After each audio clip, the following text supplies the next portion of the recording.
Bom, pessoal, tudo bem? Nesse vídeo, a gente vai continuar falando da família, né, como instituição social. No vídeo passado, nós falamos das funções sociais da família e dos tipos de família. Agora iremos abordar as formas de casamento dentro da família e também as transformações sociais ocorridas na família brasileira, né, nas últimas décadas. Em relação ao que está aparecendo aí na tela, os tipos de casamento, né? É importante observar que as formas de casamento, elas podem mudar de cultura para cultura, né. Então, a gente não tem, um modelo universal de casamento, uma forma universal de casamento. Algumas sociedades adotam uma determinada forma de casamento, outras adotam outro tipo, outras formas de casamento. Então, isso vai depender, né, da socialização que ocorre em cada, do modo de socialização que ocorre em cada sociedade. Então, o primeiro tipo de casamento aí é o casamento monogâmico, né, o que a gente chama de monogamia. Nas culturas ocidentais, tanto culturalmente, como em termos de legislação, o casamento aceito, né, é apenas, entre 2 pessoas, né, ao mesmo tempo. Eh, então, quando eu falo de casamento oficial, de papel passado no cartório, né, geralmente, né, nas sociedades ocidentais, e aí, né, dentro da sociedade brasileira, né, da legislação brasileira, não aceita, em hipótese alguma, que o indivíduo case no civil, né, com 2 pessoas ao mesmo tempo.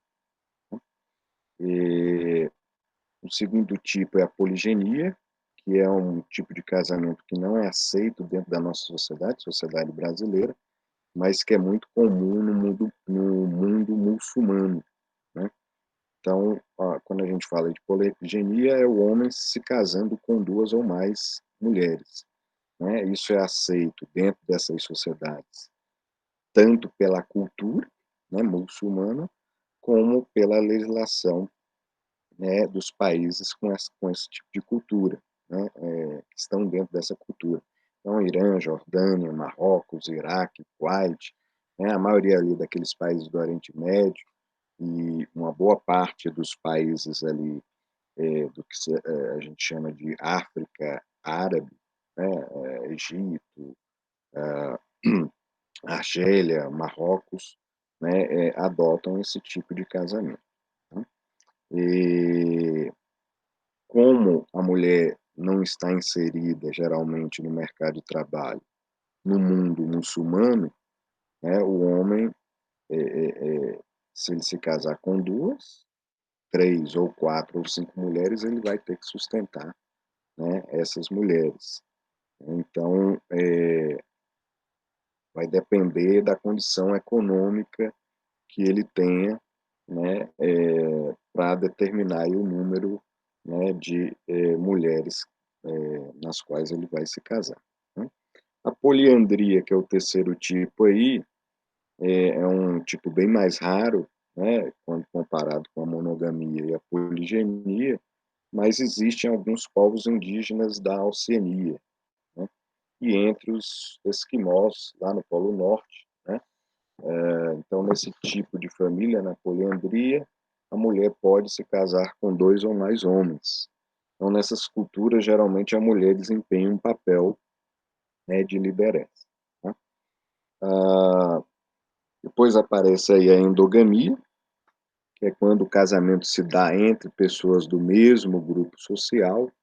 Muitas vezes, esse casamento endogâmico é uma imposição, né, da sociedade, como na Índia, onde a pessoa só pode se casar, né, com membros da sua casta social. Então, se você pertence a uma casta de camponês, você só pode se casar dentro dela, né. Isso a gente viu lá quando a gente trabalhou estratificação social, né, os sistemas de estratificação social, né, lá no segundo ano a gente, eh, né, fala um pouco sobre essa questão, quando fala de classes sociais, castas, estamentos, a gente fala um pouco da endogamia e da exogamia.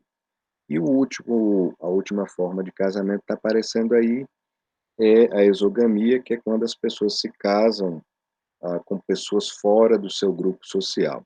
Então, por exemplo, casamento entre pessoas de classes sociais diferentes, né, é um tipo de casamento exogâmico. Então, casamento entre pessoas de religiões diferentes também pode ser considerado aí um casamento exogâmico, tá. E a gente vai passar agora para as mudanças, né, para as transformações sociais, dentro da família, né. E a primeira que aparece aí é justamente a entrada da mulher no mercado de trabalho. Uma das principais mudanças na família, né, nas últimas décadas foi justamente a entrada da mulher, no mercado de trabalho, né, de forma maciça, pelo menos aqui no Brasil, a partir dos anos 70 do século XX, né. Isso alterou, né, toda a dinâmica familiar, inclusive trazendo outras mudanças sociais dentro da família. Então, a entrada da mulher no mercado de trabalho é uma mudança e trouxe outras mudanças, né, para a família. E uma dessas mudanças que acompanhou a entrada da mulher no mercado de trabalho é o que a gente chama, né, o que vocês estão vendo aí na tela, que é a redução do número de filhos por casal. Essa redução do número de filhos por casal, ela está associada, justamente com a entrada da mulher no mercado de trabalho. Então, as estatísticas mostram, né, que ao longo das décadas, quanto mais mulheres entravam no mercado de trabalho, menos filhos os casais tinham, né. Só para vocês terem uma ideia, a média de filhos por casal no Brasil, né, segundo o IBGE, na década de 60, era de 6 filhos por casal, né. O último censo que a gente teve em 2010, né, do IBGE, mostrava que a média de filhos por casal no Brasil tinha diminuído para 2 filhos. Então, né, se a mulher passa a ter dupla jornada de trabalho, algumas até tripla jornada de trabalho, trabalham fora, né, cuidam da família e às vezes têm que estudar ao mesmo tempo. Então, nesse contexto de dupla ou tripla jornada de trabalho, a mulher pensa, né, muitas vezes em, né, antes de ter muitos filhos, porque de alguma forma sobrará para ela, já que os homens, né, em uma sociedade machista como a nossa, ainda têm uma certa dificuldade de dividir a as tarefas domésticas e familiares, mesmo com mulheres que trabalham, né, fora, né. A a terceira mudança que eu destaquei aí foi o aumento das taxas de divórcio, né, o aumento das taxas de divórcio, né, também é uma mudança social, que está atrelada, né, vamos dizer assim, à entrada da mulher no mercado de trabalho, né. Se as mulheres passam a trabalhar fora e conquistam a sua independência financeira, elas se sujeitam menos a casamentos que não dão certo.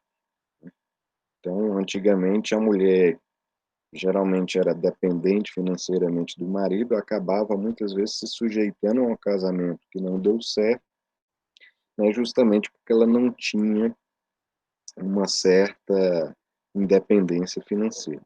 Isso sem contar que a mulher separada era muito mal vista pela sociedade, né. A própria legislação brasileira, depois, ao longo do tempo, né, tornou mais fácil a separação do casal, principalmente depois da lei do divórcio, que entrou em vigor aqui no Brasil no final dos anos 70 do século XX.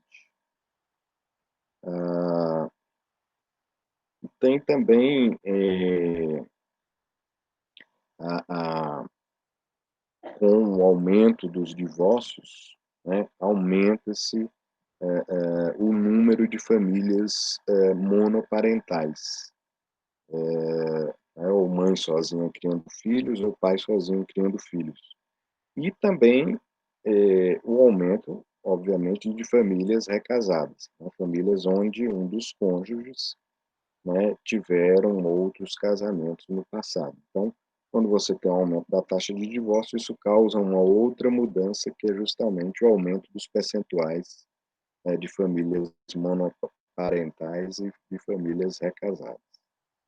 E com, né, a emancipação da mulher, observou também, né, não está aí na tela, mas a gente pode observar, eh, com o aumento, né, com a emancipação da mulher, observou-se um aumento das famílias igualitárias, né, que são famílias em que as decisões são compartilhadas pelo casal, as decisões familiares. E uma diminuição, né, das famílias patriarcais, né, famílias em que a decisão familiar está quase sempre na figura do homem, do pai na figura paterna. Então, esse aumento das famílias igualitárias e a diminuição das famílias patriarcais ocorre principalmente num contexto, né, urbano, né, de grandes metrópoles, de grandes centros urbanos. E, e por último, eu coloquei aí nas mudanças sociais, principalmente nas famílias de maior poder aquisitivo, tem se observado nas últimas décadas o aumento dos filhos tardios, né, isto é, o primeiro, né, primeiro a família busca uma estruturação financeira para depois ter filhos. E, em consequência, né, principalmente nas classes sociais de maior poder aquisitivo, tem sido, cada vez mais comum filhos depois dos 35 anos, né, então, por isso filhos tardios. Então, não são todas as mudanças que eu coloquei aqui, mas eu tentei destacar as mudanças sociais, as transformações sociais mais, relevantes aí nas últimas décadas, né, dentro da família brasileira, né. E aí, mais para frente a gente pode, né, discutir, né, outros pontos, importantes aí, dentro da família como instituição social. Então, até o próximo